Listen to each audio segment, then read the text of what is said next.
Štai šiandien 24 spalio dieną aš stoviu Kijevo nepriklausomybės aikštėje ir čia dabar vyksta priešrinkiminės batalijos ir būtent dabar yra šis vakaras skirtas Julijos Tymošenko rinkiminiai kompanijai. Matom, kiek daug ukrainietiškų vėliavų, įvairių žmonių.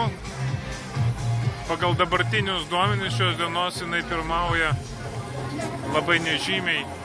Pagal vienus duomenys pirmauja prieš Janukovičių, pagal kitus pralošia keliais procentais prieš Janukovičių. Atrodo įspūdingai. Čia pagrindinė aikštė yra susirinkę, dabar manau, kokie 20-30 tūkstančių. Aš tik ką išėjau iš baro, išgėręs alaus ir pasižiūrėjęs futbolą. 5 valandos. Visi sako, kad Julija Peremožė, tai Peremoga tai yra pergalė, Julija nugalės.